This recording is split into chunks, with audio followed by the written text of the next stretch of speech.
So we'll get straight into it. Thank you for joining me today. Yeah, thanks for the invite. So where have you come from? Wales today. Wales. How long did it take you to get here? Almost 4 hours. Took a few wrong turns, but Shara took a few wrong turns. It's not, you can't blame Shara. Shara got you here in one piece. Yeah, she got did. you here in one piece. Do you want to break down your bit of a nightmare that you had this morning? Well, we had a puncture last night. We managed to get it fixed this morning. On the way at work, we weren't too bad considering. And then when we managed to actually get into Liverpool, Shara took a wrong turn, meant to go into a car park, and we ended up going under this tunnel into Birkenhead, I think it is. The Birkenhead tunnel. That's right, yeah. So we did a loop. It's so funny. It's a nightmare. It's not even the best places you could have ended up as well. Well, I know we made it though. No, that's good. That's good. So just to begin, obviously I know a little bit about you, but I'd love for you to obviously break down a little bit more about you for the viewers. Yeah. So essentially, like my business, we buy businesses, we try to make them better, and then we sell them. Yeah. That's like the main thing that we do. And then branched off there, of course, there's other subsidiaries underneath us, which are in e-com, construction, automotive, real estate. So we either own some of or 100% shares in different other businesses too. Oh, okay. So there's so much to it, but how did you get into that then? So I understood very young how you could just trade your time for money. So, I think probably some of the stuff that other people did, went and washed dishes and that type of stuff, wash cars on weekends and whatever. And then when you're like 14 years old, you realize that you can actually earn money. It's pretty cool when you want to buy football boots or whatever. I was saving for a car. Yeah. But, and then when I left school, I first went to work for my dad. He was an IFA. Okay. So at the start, I wanted to learn how to be a mortgage advisor. Yeah. And then I remember going out on basically a meeting really with my dad, and one of his clients was like, "Oh, what are you going to do?" I told him. He's like, "Well, no one's really going to trust you on financial advice at your age." Yeah. I was like 16, 17. He said, "So even if you pass these exams now, what's your plan? Because you're going to have to wait until you've got hair on your face." And I was like, okay. How long's this going to take? take? And I wasn't very patient because I wanted to do it. Yeah. So I stayed there for a little bit, and then it really wasn't for me. And then I just sort of thought, right, let me just start something. And then from there, I just tried so many different things, different types of businesses. Some worked, some didn't. But all the sort of, not really failures, but all the things that went wrong, I learned. And I had a lot of experience from it. So then I started basically in business and understood that this is how you have to do, how you can earn an income. And then a few years later, I started watching a lot of property stuff. Because when I was 15, I got taken to a Rich Dad Poor Dad seminar. Okay. So I always thought this is something I'm gonna do. Now, when I was 15, this was like, no redemption mortgages. You could do credit card down payments. Nothing you can do now is completely different. So I thought I can get into this at some point. So then I started going down the property route. I started building a portfolio, and I started to realize that this isn't really what I want to do. Just because I've moved away from something that generates good money, like just a business in general, to now come into something that's really capital intensive, and the actual income that you get off these rental properties isn't what I thought it was going to be. I understand there's other strategies, but I was looking buy-to-lets, and then I thought, right, I need to go back to doing what I was doing previously. Like, I've sold businesses, I bought businesses before this. So I was like, I need to go back to this, but I need to do it properly. So I started to really dive into how I can make this happen the right way, and how I could, use similar leverage that I did with property, but in business. And then, I just hit it hard from there. Amazing. So when it came to selling your first business, what was that? Barbershops. There's a few barbershops. Oh, really? Yeah. So how old were you when you did that?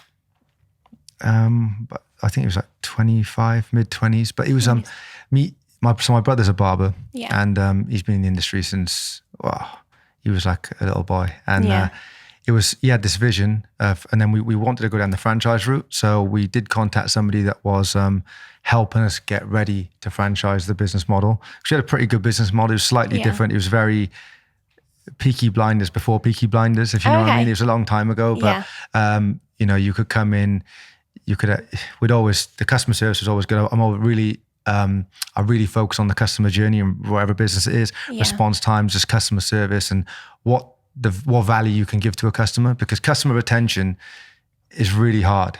Yeah. And I think it's really important. If you work on the customer journey, it's easier to retain a customer than go and find a new one. Definitely. It's also cheaper. Exactly. Yeah.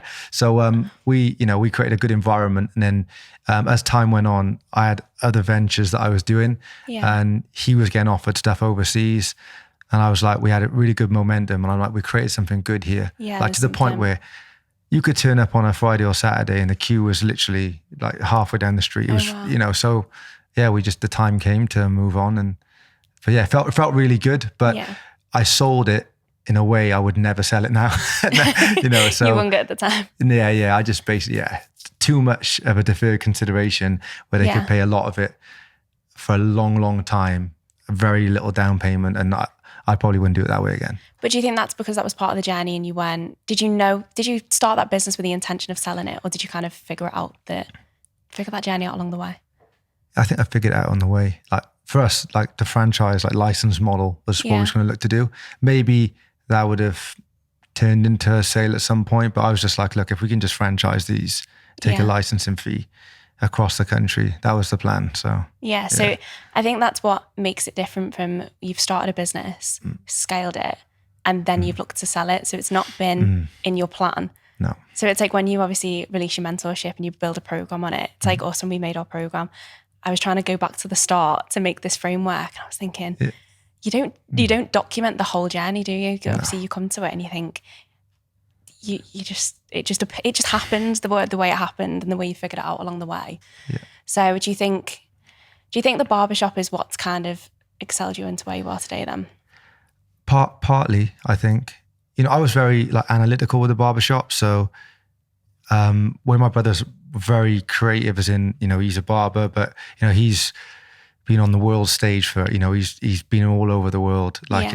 He's got this thing that he does where he's like, what's my passport? Is in my scissors or my passport? He does this thing because he's like, the scissors has taken me around the world. So he's very much on that side. And then me on the business side, I used to be like, right, how many hours can we book these chairs? Yeah. How many hours can the barber work in those chairs? How long does each service take? And what's the capacity? What's the ceiling for this barbershop? I was very much on that side. So I was, I think I learned a lot from that side, but then I've probably learned more from ventures that went terribly wrong that in my head should have gone well. No, it's good to have two different mindsets in one business though, isn't it? Oh yeah, definitely. That's amazing. Okay, so going back to the property side of things, now obviously when you see people going into property, everyone always says, well, property is sustainable, obviously it's long term, you're always going to get your money back. But when it comes to business, everyone sees that as a risk. So starting that one business is a risk. So what made you obviously want to then go and acquire businesses? So with property, business is really underpinned by people, but so is property because there's tenants. They're both underpinned by people. And without people, you can't do anything, right? People really are what drive performance in anything. And I actually listened to a podcast and some private equity guy was like, I was in this board meeting and everyone was talking all these complex words. No one was simplifying anything. And he said, a guy stood up and was like, listen, we're overcomplicating this. Business is just people working with other people, doing stuff for other people. Yeah. And it's like, yeah, it is. So a lot of the, at the end of the day, you can put wherever KPIs, wherever you want in place, but people still have to execute on all these things. Yeah. So when it comes to property, I'm like, look, I'm going to deal with people one way or another here. Yeah. Because you have to, right? But with business, I'm like, the risk reward is much bigger because yes, for one, property is very capital intensive, right? Whether you use other people's money or your own money, you still have to put a lot of money into a deal.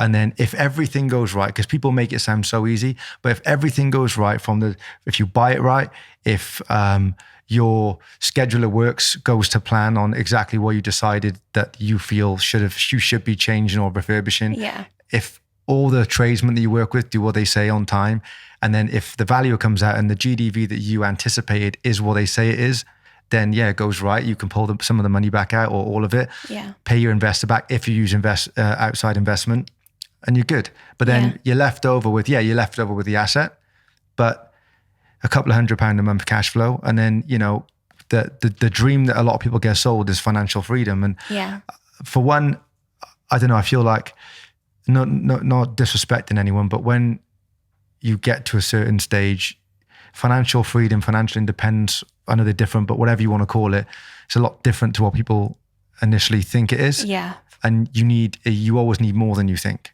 So when you first start, I think the first milestone everyone thinks is, oh, I want to hit 10 grand a month. I'm going to do this, this, and this.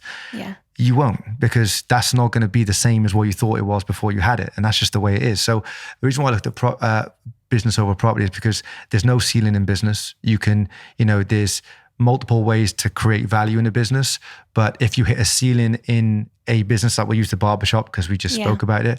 If we hit the ceiling, you can either open another one or you can go and buy another one. Yeah, there's more opportunities, more avenues. So for me, it's like there's no ceiling. And the biggest capital event anyone will go through in their life, if they benefit from doing it and they get a chance to do it, is selling a business. Is selling it. And that no one will go through nothing bigger than that. Yeah. So when it comes to like acquiring a new business, obviously, firstly, no, I'll take it back. I feel there's so much and you're trying to like go from the beginning. So when you take over a new business, what is it that you look for? Initially, just where we can create value. So there's a stat that came out recently, and it said that the S&P 500, the top 500 companies in America, the average lifespan was about 67 years, right? Now is 15. Now, you could think, well, why? Why all of a sudden now is the lifespan so much less than it used to be? But a lot of companies are scared to innovate, and then you end up with a blockbuster Netflix situation. Yeah. So first of all, you'll be surprised how many traditional businesses that are probably 25, 30 years old haven't updated hardly anything. Yeah. We've seen some that are over 30 years old that are doing deep 7 figures in revenue, fairly profitable too, and they're still writing down invoices on paper. Honestly, a lot of my clients are the same when they come over, and you just think, what, you're coming for social media and you've still got pad and paper. Exactly. So I feel we look for operational improvements, and of course there's a lot of financial improvements that can be made. We don't go in and try and like slash head count on a thing. We'd rather get the workforce more effective. Yeah. Something we acquired like 6 weeks ago. It's funny, we were 6 weeks in, and last week we had a management meeting, and the general manager said, well, I've got 3 people I want to take on. Yeah. So I was like, well, let's wait. We're 6 weeks post-acquisition. Let's wait. Oh, and I've been in the business for all these years. We need these people. Yeah. So I looked at the internal CRM and their booking system, and the utilization percentage of the workforce is about 47%. Okay. So I'm like, people need to work harder. We need to make the workforce more effective. We don't need to go and hire to bridge the gap of the stuff these people aren't doing. We need to get these people doing work. Yeah. So either you need to incentivize them, whether you need to motivate them, or let's put, some team bonuses in place. But realistically, they're not doing what they should be doing, a lot of them. So we do look to try and maintain the culture they've created, because it's important, because that's what's kept the business together. Yeah. And they've clearly done something good if it's still there 20, 30 years later. Yeah. But we're looking to improve efficiencies. But generally, the first 90 to 100 days, we tend not to try and change too much, because we don't want to disturb the culture. Yeah. We want to see where the improvements are. But digitization is an easy value add, because a lot of things that you can automate, just basic automation, like just basic zaps. And just email sequences, basic stuff that isn't there now. It takes some time, brings some time back from people. Yeah. We try and do that to start with. Yeah, it is quite old school, that, isn't it? People just naturally looking externally as opposed to internally in the business, and just bringing more heads in, as opposed to seeing how they can automate things to make it quicker. Yeah, most people think if they throw money at something, it'll fix it. Yeah, and you could say that if you throw enough at something, maybe you will, but I'd rather try and be more efficient with what's already there, and just working out as well, because you could do as much due diligence on the front end, but there's always things that you're going to find out post anyway. Yeah. So a lot of the day-to-day operations, you have no choice but to just watch them to see where improvements can be made. And like, look, I think that probably with your clients, you probably look at them and think, wow, there's so much you could be doing. You could do this, this, and this. Yeah. And if you ask them, they may not have the same knowledge as you, but if you ask them about someone else's business, they could probably advise on it a little bit, because we find it hard when we're in our own business. So taking like an overview of the business, you automatically see things they could be doing differently. And like I said, people get stuck in routine. Yeah, no, definitely. That's why I started my consultancy, because you don't even realize when you're speaking to a client, you end up consulting them without realizing. Yeah. And then they're like, because you've got separate eyes and you're looking in, as opposed to being in that business. And so many clients actually work in their business instead of on the business. Yeah, well, if you look, you got like, when you look at some of the biggest firms in the world get paid to tell people to do things they know realistically they should be doing, but they need accountability. McKinsey, Bain and Co. These guys are, their billable hours are insane, and they're charging a lot of money. And like the NHS app, during the pandemic, McKinsey was on that. How much was spent on that? And if we don't have the app, so it's like these people get paid all this money for consultancy, but I think that a lot of the time they're telling people you should do it this way or this way, and you're like, I think I know, but people are scared to actually do it, and they trust their own instincts to actually go and do it. No, so when you're looking at deals, do you ever find it difficult to like remove the emotion? So, for example, if someone wants to do something one way, and then you're like, no, this way. Yeah. I think, again, I think it's hard. Yeah. People are always usually the bottleneck in everything because there's difference in opinions. I think that is hard. Like emotion, I try and remove emotions from any investment, regardless of how much you try and remove it. There's always going to be some sort of bias there because we're humans and that's what we do. We're emotional creatures. So I feel that we're always going to tie some emotion to it. But I think self-awareness is key. I think that trying to build on your own self-awareness over a period of time, it could take years. And, like the way I am now compared to the way I was 10 years ago, I'm a different person, as in like the way I react to things and the way I'll absorb stuff, how composed I am. You just change over time because you mature. But I think that's the hardest thing is you want to do something one way, or it should be done one way. You have to understand though the way the other person's thinking. Definitely. So do you think you've built this to where you are now through your mindset, self-belief? Yeah, definitely. Yeah, I think this. So people say, look, you need to enhance your financial IQ, 100%. But I think that your emotional IQ is the most important because they call it EQ, and your emotional intelligence. If you can nail your emotional intelligence, you can control impulses, and just because I think in life we can't always control what happens to us, but we can control how we respond to it. And I think that's important to make sure that we're not too reactive. We don't, just jump into things. And I think that the quicker that you learn that there'll always be another opportunity that comes up, we don't have to get too emotionally attached to something, shiny object syndrome. And that, the way we react to something right now, we could take a completely different approach in 24 hours to it. Yeah. So I think that's that, and just like a relentless mindset, because I'm very competitive. And just going for it. But I guess from when you were younger as well, you've had that self-belief because I'm guessing you're a natural entrepreneur, aren't you? Yeah, I just feel that, you're like, I've always thought just, you have good days and bad days. It is what it is. And I think that, I think people either want something or they don't, and their actions and decisions day to day, you can tell how much they want something. Like I have conversations with family, and someone may say, let's say, for instance, the easiest one is someone say, I want to lose weight. And it's like, okay, so when was the last time you went to the gym? What did you eat today? What have you eaten this week? What have you done completely this week towards this goal that you're talking about? Yeah. If they want to start a business, okay, what have you done?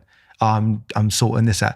All these things, I feel that, most people, you can see how much they really want it. Because if we want something, we go and do it. Yeah. And there isn't, I understand some people, you do get held back a little bit by mindset, but you can generally tell how much someone wants something. I feel like you can have that naturally in your mindset as well. So that you can obviously teach a growth mindset, but you can naturally have one. So when you're saying that in a business that you might acquire, when you go in, you think this is so old school, they've not kept up to date, they've not innovated at all. But at some point, someone that started that business has taken the leap to start that business. Oh yeah. But then they've not continued to keep that same mindset throughout. I think consistency is one of the hardest things. Like if you actually look, most people that end up being successful, everyone wants to find out what the secret formula is. They're like, oh, what did you do different to everyone else? It's like, do you know, like the one thing that people forget is just general consistency and discipline. Usually, if you keep doing the same thing over and over again, you stay disciplined and you just maintain consistency, it's going to be hard for you to fail down the line. And it may take someone 18 months, it may take someone 10 years, but look, it's, if you don't do it, then it's just the road that you never traveled, and you're always going to be thinking, oh, what if? And so I'm just like, look, just dive in. Like risks, you can't really live without risks. And at the end of the day, like for instance, if you walked out of a house in the morning and you lived on a really busy road and, you know, you just ran across the road and didn't look either way, then people will say, well, that's a huge risk to take, right? Yeah, of course. But, you know, if you come out the same house and you walk on the same road and you look up and down the road, make sure nothing's coming, then you've mitigated the risk and you walk across the road. Same as in life, business, and anything you do. Yeah, you can either be a reckless risk taker or you can look at risk management, try and mitigate all the risks and do it that way. You're still going to take risks. There is no way you're going to get from A to B realistically, especially if you want a certain life without an element of risk is impossible. Yeah, and I guess if you look at anything in life, there's risks to absolutely everything. You just choose your risks, don't you? Yeah. If we go to mentorship now, so looking at the mentorship that you've obviously developed, was that something that you intended to start? Or did someone ask you to mentor them? How did that come about? Yeah, so someone asked me. So someone asked me and said, do you offer it? I was like, no.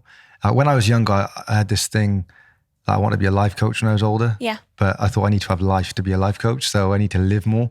I was like 16. 16 mortgages, I'm a life coach. Yeah, exactly. So I was like, you know, let me wait. And down the line, I want to be a coach because I like helping people. I'm passionate about it.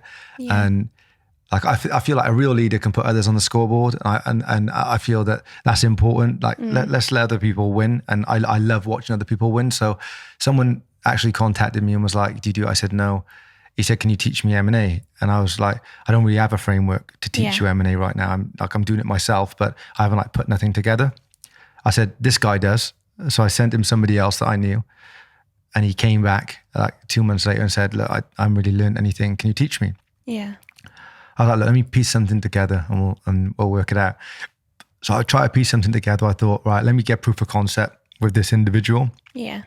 So we did it, got a business, and then other people wanted mentorship then. And then I met a good friend of mine over in Dubai, actually. We went out for dinner and he had like a really good business model around coaching, how to start and scale a coaching program. So like it was a world I didn't really understand at the time. And I was like, he's like, look, mate, I said, I haven't got the time to do it. I said, I can't have all these different people. He was like, yeah, you should take on clients. I'm like, I actually do this though. So I don't have time. You need another you. Yeah. So he's like, you should create a mastermind. And obviously I've been to masterminds and stuff before, but I never really thought of starting my own. And then I just thought, okay, let's test the water on it. And then people liked it. And then now I think we got like an amazing community of people. Yeah. Everyone's very active. Sometimes in our private group, I don't even get a chance to comment. Like someone asks a question, other people are all over it. I feel like really, really thankful for the group we have and the people that are in it. So it's really good. Does it still feel surreal though that what you've learned along your way, like your journey has helped them get to where they are as well? Yeah. So like their wins, their successes. Yeah, definitely. I think that it's cool because you like open people's eyes, like especially like within like sort of buying businesses. Most people wouldn't really come across it, you see property. Like the thing is when people go online and they're like, right, if let's say they're in employment, they're like, I want to jump out of employment. The things that they're going to look at first is going to be like drop shipping, Forex, deal sourcing property. And that's that kind of stuff. So, when they start it, because you get like very small wins on that type of stuff fairly quickly, as in like, if you learn a bit of Forex and you get one win in trade, you're like, oh, this works. Yeah. You feel like you've got proof of concept, but there's a lot more to it. Definitely. And then same as like drop shipping, right? Like people like, oh, I've had this product, I've had it delivered, it's gone to the fulfillment center. Yeah, it's like a small win. Whereas, like M&A is very different. Like you're going to get a lot of no's. Yeah. Some people get it a lot quicker than others. Like we've had some people that send out 10 letters and bought a business.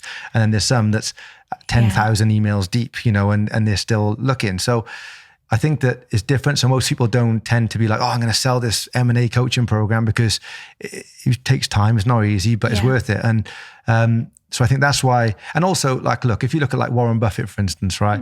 If people say, what does he do? They're like, he invests in stocks. So yeah, he does. But Warren Buffett and Berkshire Hathaway are actively involved in M&A. Like Bezos and Amazon, the ecosystem's been built through M&A. Yeah. So is Google. But people don't focus on that side of it, if you know what I mean. I don't feel like people speak about it enough at all. I feel like when you go on social media, there's nowhere. You can't, I've got you, that's it. Yeah. I don't see you and Shara, that's it. I don't Yeah. see anyone else speaking about it. But property is everywhere, dropshipping is everywhere. And that's just the natural thing. You go on YouTube, it's like the easiest thing that people talk about, but that's not easy. No. None of it's easy. No. It's just like a trend, isn't it? Yeah. It's, and the thing is, I think, like, you know yourself, running a business, it isn't easy anyway. So like you can get to the point where you learn enough about it to acquire, but then you do have to run the business too. Yeah. So if there's like a solid management team in place, or you don't understand the industry, or there's a lot of moving parts. Like you could get lucky, a really good management team, but it can be hard, and that's just part of it. But I do feel that, it's like a bit of a life hack for the skill set. Like I feel that there's only really two skill sets I think that not worth having, but I feel that you could probably succeed in almost every country in the world. And that is, one is trading. Because I feel that if you got a Wi-Fi connection and you are very good at trading, it takes years and years. Like what my business partner, actually, he's my cousin too. He lives in the States and he's been trading for like 25 years, right? Now really? He's very successful, but it's taken a long time to get there. Yeah, 10 years in, he was having failures. It is what it is. But I feel that's a strong skill set. But then the next one to me is buying businesses, because you're buying income at the end of the day.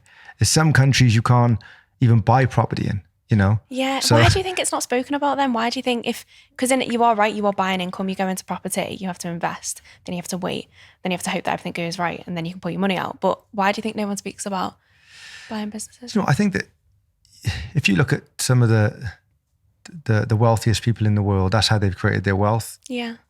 And I think like the private equity sort of ecosystem like to keep it to themselves as well. Yeah. Because that's how they create value. And then, obviously a lot of the richest people in the world know that it's like a very easy way to bolt something on, take the infrastructure from somewhere else, bring it in-house. And so I don't know, I think that maybe that's one of the reasons, but also it's not easy. It's one of those things that it's not very easy to like sell. If someone's going, oh, look, you can buy a business in 7 days, or you can buy a business in 30 days. Yeah, you can. Yeah. But to get it right is not easy. And it is going to be hard.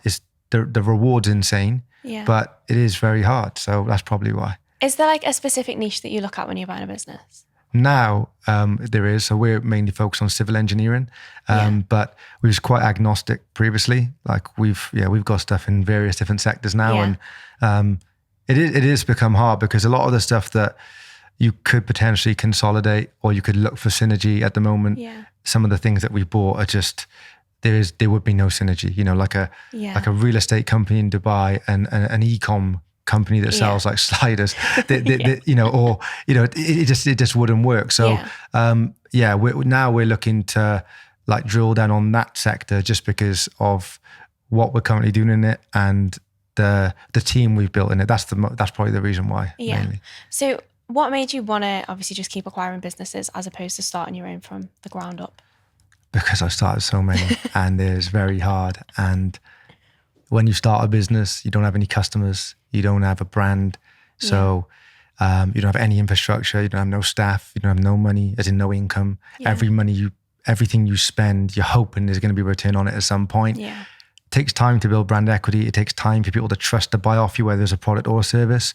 And I've done it so many times, like brand development and building brands from the ground up. Yeah. The thought of doing that again. And we're kind of doing it with Dealmaker. I'll talk about that in a sec, but we kind of already had something there. That's why we did it. But when I could go and buy something that already has customers, already has income, already has history. Yeah. It always has everything there, the staff, the infrastructure. For me to do that, and I think it's cheaper to do that than it is to start from scratch. So no, and I get that because the amount of mistakes you make at the beginning of any business. But do you ever feel like you miss out on the foundations, or there's anything that, because when obviously you know yourself, when you start a business, there's so many things that go wrong, but so many things that go right, and you feel like you learn the business as you go. But on that journey, do you ever feel like there's anything that you've missed when you've taken it over? No, there's things that you can improve. So I think that a lot of the stuff though that it is fun. The chase is always better than the kill. Yeah. So when you're starting a business, it is fun. And if anyone's leaving school now, the first thing I say to do is to go and start something, go and learn how to do everything the wrong way, because that's what's going to happen at the start. Yeah. But I think that the amount you'll take away from it is invaluable. Like literally is priceless. So I would say anyone leaving school, go and do it. If you've already you know, if you're like 20 plus, I'd probably say look at buying businesses because you can improve things, but a lot of the stuff you're buying, the stuff that we're talking about now, they've already done all that, like all that pain and stuff that's gone wrong, you know, they've done it for you. Yeah, they've gone around it. And then the stuff that you feel that they should have done better, then you've got time. You can be like, right, let me give myself a 24-month runway. And over this 24 months, we're going to do this, this, and this. Slowly, we're going to integrate a bit of technology and then we're going to go from there.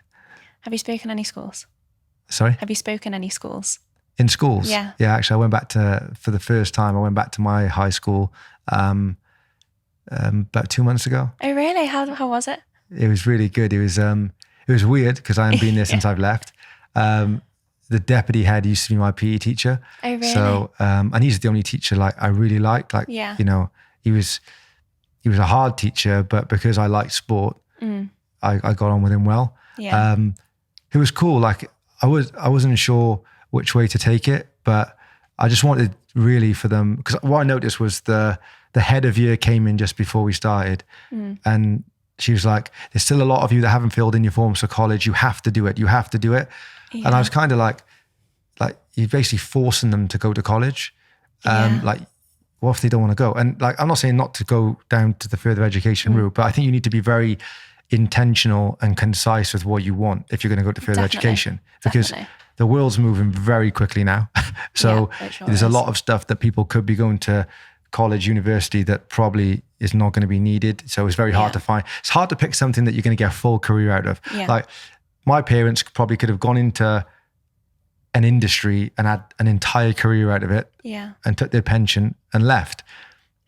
Our generation, you can't, there's very little things you can do that in. Yeah. So I like to start from, you know, what do you want your life to look like? And that's why I kind of told them, I'm like, look, whatever it is you want to do and whatever you're passionate about, what do you want your life to look like? Like, what do you want out of life? And like, if you're someone that just wants to like a quite, you know, laid back life, quite content, then just go and do something you enjoy. You might change because we change all the time. Yeah. But if you want this fancy life and all this stuff and, you know, you're going to go and, I don't know, be a PE teacher, for instance, then it doesn't take a genius to work out. You're not going to be able to do it. It's just, it's not going to happen. So I think that you just start on what you want your life to look like, work backwards and be like, right, what do I want to do? Right. Do these two line up? Like, where's my ceiling here? Like, what's the max? And I did that. I literally thought when I was younger, that I want to be a PE teacher because I like my PE teacher. Yeah. And then like, when I actually look now on like Glassdoor, you can go on there and see like the max a PE teacher can in the UK and what city they earn it in. I was like, wow. Like when I look at that now, I'm like, and there's nothing against that because everyone's different. But my point is, I'm like, that wouldn't have got me where I wanted. And I could have ended up doing 25, 30 years of work to realize, well, this isn't what I thought it was, you know? So yeah, I think that for me, it was more about trying to get their mindset in them. Yeah. And I was quite shocked though, because Shara came and I remember I was very shocked when I said, I give him 3 options. I was like, you know, out of these 3, you know, what do you want to do? And I think one was like further education, one was start a business, and one was be something on social media, even though it kind of is part of starting a business. Yeah. And there was like 3 people out of 200 that put their hand up for social media. And I was like, yeah, that's weird. Because I actually asked people on my Instagram, I said, anyone who has kids, what does your kid want to be if they're like 14, 15? And everyone kept saying, influencer. And I'm like, what's happened to the world? And, and when the 3 people put their hand up, but most was like college, further education, which is cool. I just want people to just at least know what's out there, you know? Yeah, 'cause it's hard because in school, they're just, everything that's drummed into them is further education. There's absolutely nothing about starting a business. I did business at A-level and I didn't have a clue what he was going on about. It was all textbook. And I just don't think you can learn a business like that. The most frustrating thing for me is, I think it was 50 Cent that said this, was how are you going to learn, if a business teacher was that good at business, they'd be running their own business. Exactly. And that's why I find hard, because I took business, I took double business in school, not in college. And my teacher never ran a business. Yeah, ever. Exactly. So I had Spice Couture at the time, horrific name, but we'll deal with it. Okay. So that was, I was running that. I started that when I was 14 and then I sold that when I was 16. Oh, did you? Yeah. Don't ask me how I did it. It was absolutely shambles. But I only sold it because someone asked me. They were like, would you be interested in selling? And it had been drummed into my brain that I needed to go to college. I needed to go to uni. And at the time I was drop shipping. So I was drop shipping all the products, and my dad was like, I think what you're doing is illegal. And I was like, I don't think it is. I'm just buying and selling product. But he didn't understand it at all. And I didn't have any proof of concept of what I was doing because I was just figuring it out, but money was coming in. Yeah. So when I sold the business, I remember sitting in my business, we did like a business exam, and I came back and I failed it. And he was like, you failed. I was thinking, but I'm making money. Like, how am I making money outside of these business lessons? But I'm failing here. And I just don't think they because you're right, they've never run a business themselves. No. And I also think, like, you'll be surprised how many business owners, like, they built a good business, but they don't quite understand their business. So when we come to, like, say, valuation, it's actually quite funny. So some guy was like, I'll send you over what I think the business is valued at. I was like, yeah, sure. So he sent me this over, and I don't know if he Googled it or not, but he was like, I want this multiple on my EBITDA. I was like, okay. I was like, well, where do you get the valuation from? Like, you and I just, that's what I think it is. I said, that's fine. I was like, end of the day, the value is just what someone's willing to pay. Like, yeah, we can look at industry averages and stuff, but at the end of the day, it's down to if a buyer's willing to pay it. So then he's like, I said, oh, by the way, you can't add back the dividends, because he added back all these dividends. I'm like, you can't add those back. I said, that's after tax. He's like, that's the D though in EBITDA. I'm like, it's not, it's depreciation, but you can't add them back. And he's like, well, what can I add back? I'm like, any surplus salary. And I give him a few things. And he's like, oh, it doesn't make my business look very appealing now. I'm like, yeah, but that's just the way you set that up. And of course, I would do it that way. I would be taking dividends. But I'm like, you need to understand that there's a replacement cost for you, because you're telling me now that you don't do much in it. But the first time we spoke, you did everything. And you're taking your money after tax, which is fine. But so even people that run businesses for 20, 30 years still don't quite understand everything. They don't have to, because they have people. But I think that everyone should understand what their gross and net margin are. I think they should understand what the key drivers in the business are. They need to know what the risks are. And they need to know what and who the business is dependent on. I think everyone needs to understand that, because most people don't understand how dependent the business is on them until they go away. Yeah, and that's something they don't teach in school. No, they don't. And, but I think business is something that you're always forever going to be, we're always going to be learning something new. Isn't it? You can't teach everyone everything, because a lot of the things you have to go through it and experience it to know, it could be something to do with HR, which unless you go through it, who would listen to someone if they went, let me go through some HR stuff for you? You're like, nah, no thanks. And then when you have to deal with it, then you're like, oh, so yeah, it's a funny one. Yeah, there needs to be more like practical tasks. Practical tasks. I know a lot of them are doing, like my little sisters are doing that in high school at the moment. Oh, okay. In year 7, I just find it dead sweet, but we never had them opportunities, and it was a case of just winging it along the way, wasn't it, and figuring it out. I think most of life you wing it, right? Yeah. And everyone just thinks you're strange, and you're like, I'm doing this, and they're like, what? Yeah. Why would you do that? It's funny. No. So just before we move on to Deal Maker, you've just been to Monaco, haven't you, for your mastermind? Yeah. How was it? Amazing. What made you go to Monaco? So my dad actually lived there for about 2 years. This is going back probably 7, 8 years now. Yeah. I love the south of France. Amazing place. When I used to go away, I didn't used to do much of Europe. I always used to go further afield. Yeah. Like I love America. I also used to go there a lot, or Southeast Asia. My dad lived there for a little bit too. He lived in Hong Kong, so I used to go there a lot. But when he moved there, I was like, let me see what this is about. Yeah. And I just fell in love with it. The whole French Riviera is unbelievable. So I've gone there. I used to go there quite a lot. And then we went in January. And then when we put together the Q2 mastermind, I was like, look, guys, like, where would you like to go? Yeah. So we said, we'll go somewhere in Europe. And when I mentioned Monaco, everyone was like, yeah, let's go. So it's just a really cool part of the world. It's its own principality. So I don't know, this is a really nice vibe there. It's tiny, it's a very small, I think it's like 3/4 of a square mile or something. It's tiny, but what a place. So yeah. That was gorgeous. Amazing, cool. Amazing. So did everyone love it? Oh, everyone loved it. And as soon as we got back, they're like, when's the next one? Like this. What are the plans for the next one? We're trying to work it out because Shara. We're trying to work it out. We're mixed at the moment. So we was planning on going stateside. Yeah. And then Shara put a poll up the other day, and people said the complete opposite of what they did say they wanted to do on a mastermind call. So I don't know, we're trying to work it out. She's a surprise, and they'll enjoy it either way. So go on, explain Deal Maker. So about this isn't long ago, but maybe 8 weeks ago, my other business partner, Mike, we had a conversation about offering some sell-side advisory. So we had a few of the businesses that we was looking to buy, they didn't quite fit our criteria. So they was like, can you help us get ready for sale?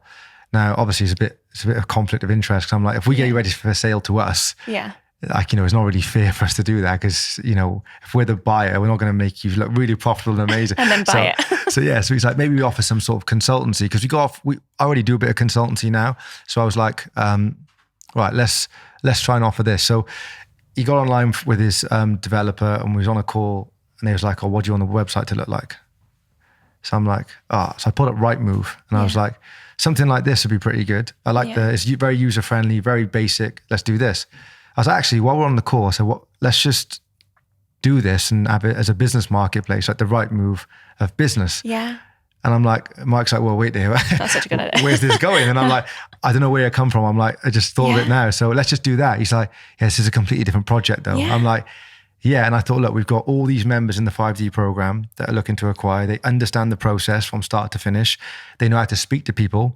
We can offer them another stream of income. It's like a marketplace. By bringing people on board. They can offer sell-side advisory as well. Yeah. And operate as a proper broker. And the reason why I say a proper broker is because we don't really, like, my company doesn't deal with brokers really. Like, they're very hard to get around. They make it very hard. Most of them, I don't think, are that educated on how to sell a business. Yeah. It's very much like a retainer model. So some of the large ones, I won't mention their names, but they're very much like, give me 25K or 50K up front, or give me 5K a month, 2K a month, and we'll try and sell your business for you.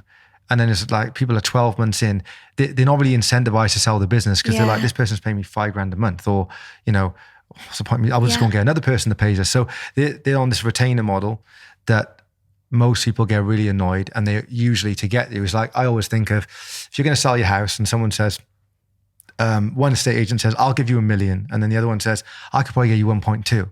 Which one are you going to list with? 1.2. Right. Yeah. And that's what business brokers do. They're like, we sold a business just like yours. They do. For this figure. And so it's very... I get it on email all the time. Yeah, exactly. You probably get people reaching out to buy it. Yeah, gym law as well. Yeah. So that's the thing. So it's like, it becomes, we thought, right, we need to, it's a bit of a flaw in the model here. So let's be like a broker, but somebody that actually advises them. So I'm like, look, don't sign anyone up that isn't, that we don't, you have to be transparent with them and say, look, we believe we could probably get you this or this for your business within this range. Yeah. And this is why. And give them a reason why. And be like, this is industry averages. Well, we see at the moment. Yeah. Like the average business, I think SME sells like 2.7 times EBITDA. So it's not actually that much money, right? Yeah. So, now there's obviously some that are going for 10, 15 times, right? But for me, I'm like, right, if you want, say, 5 times, then what makes this business that much above the average? Like, what are you bringing to the table? Like, have you removed key man dependency? Have you got very high gross margin? Do you have a very strong management team that can operate without you being there, can make decisions without you being there?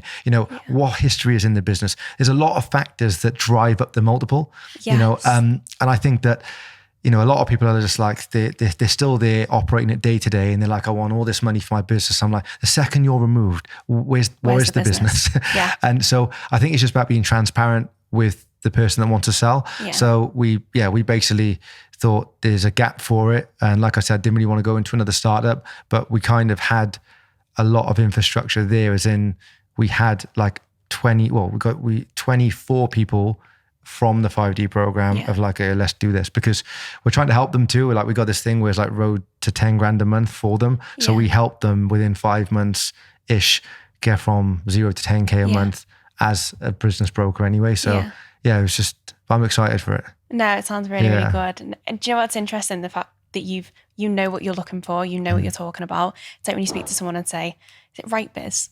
Yeah, right. That's it, they right. used to like pester me all the time, but they throw any figures at you, but they wouldn't understand any of your business or anything about your business. They wouldn't even ask any questions. No, so what it is, it's like, I feel that where we probably can help is we understand buy side and sell side. Yeah. But like me, Mike and Craig, we've all bought and sold businesses. So you understand what it feels like on both sides. So when you're saying to someone who's selling their business, oh, we can do this and this for you, I already know what the buyer's going to say. I know that first email, if it's a real buyer, I know what they're going to ask you, even the basics. If you don't have them right, then you're just going to be, you're putting yourself in a position of weakness immediately, because now you have to try and justify all this stuff they're asking you. And like objections and stuff as well. Exactly. You've been there. Yeah, no, so, it makes sense. Yeah, no, it sounds really good. Yeah. So I feel like I haven't even looked at this once. What I'll say now is, so what does the future hold? So 5D Capital Partners, which is our holding company, like our acquisition group. We've got some pretty big stuff that we're working on now. So I want to see where that goes first. Yeah. You never know. Unless till it's done, it's not done. But I want to see where that goes and continue to grow that. And then, maybe, I don't know when, but maybe 3 to 5 years, look for a nice exit on that. And then really the end goal for me is to have our own, a fully functioning private equity firm where we can invest in 5D members deals, because we built a good group. I already have invested in 5D members deals personally, but as in if we had an actual PE firm that's this pot here is for this group. So you bring the deals, as long as it hits this criteria, we'll actively invest. That's what I'd like to do. Yeah, that's amazing. Things change all the time. See what happens. It's business. You're literally in business. Yeah. No, it's amazing. So if you could go back to the start, what is one piece of advice that you wish you'd have had?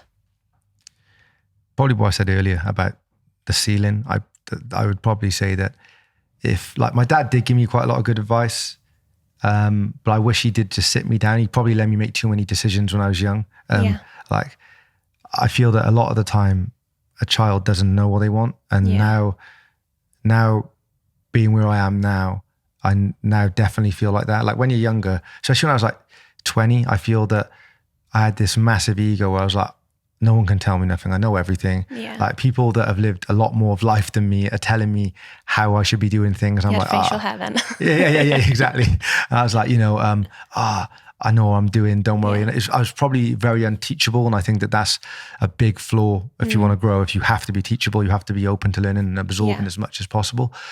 So I wish that he sat me down if I could go back and was look, Dee, how do you want your life to be? Because I knew how I wanted my life to look, and it hasn't changed. From when I was 12, my life, from what I wanted it then to now, same vision, hasn't changed. So I wish he's okay, you want the life to look like this. Okay, so what do you want to do? Because I was saying, I'm a PE teacher. Why didn't you say look, that's not going to work. What you want to do, that's not going to work. And then even when I said to be a mortgage advisor, what you could have said is look, just do it. Go through the discipline of going through, pass the exams. Even if you don't practice it, go through that discipline of passing the exams, show that you can demonstrate competence, show yourself you can do that, right? Because I think that's important, is to just do things that you probably don't want to do, just to show you can do it, right? You have to be undeniable. So I wish that if he sat me down and said, right, this is what you want your life to look like, this is what you want to do, it's a disconnect, right, now let's write down the things that is going to get you the life. If you want to go in employment, probably you need to be an investment banker, management consultant, or something along those lines. If you want to start a business, loads of things can get it. The really small businesses can get it. Yeah. This is what I think that people maybe overlook with business. You can have a really, really, really small business that gives you a life that you dream of. And I mean a tiny business, and if you have a business and you understand money and you understand how to operate the business in a very profitable manner, and all the benefits that come with the business, you don't have to earn that much money, and you can have a really good life, Definitely. And I think that if people could just get their head around that, it would help a lot. But that's, if anything, it would probably be the fact of look, this is your age you're at now. Don't wait 10 years to have to go back to this exact same task we're going through now. Let's tackle it now, and let's see where you're at and see where your head's at. Do you think that's what's got you where you are now, though? The fact he didn't do that, because you've now figured it out for yourself. You'll have learned a lot through that. Yeah, probably. I'm glad though I did it through. I'm glad that I actually though went into business like in my teens, because I learned a lot, and because I'm competitive, if something didn't work, I'm I need to do something that makes something needs to work. So I kept going. Whereas I feel that if I probably went down the traditional career path as in employment, maybe I wouldn't have. I don't know. I've got quite I'm very my personality is definitely a driver, but maybe I would have been like, this isn't for me and I need to go and do something else. But maybe I could have got comfortable, you don't know. And maybe could have took 10 years, or maybe I could have enjoyed it and then I'd be very content now. And it's hard to say, but I suppose that's what's cool about life. I suppose like the journey's the journey. Like you're going to go in different directions, probably some that you didn't expect you was going to go in. Yeah. But you can pull it back. You can always pull it back. Definitely. Yeah. Of course you can. Well, thank you so much for joining me today. It was very interesting. Yeah. I feel like I could sit here for another hour, but maybe we'll do another one. But thank you so much for joining me. No, I appreciate it. Thanks for inviting me out. It's good to see Liverpool for the first time. Or Birkenhead, the tunnel. Oh yeah, no. Cheers. Thank you. Thanks.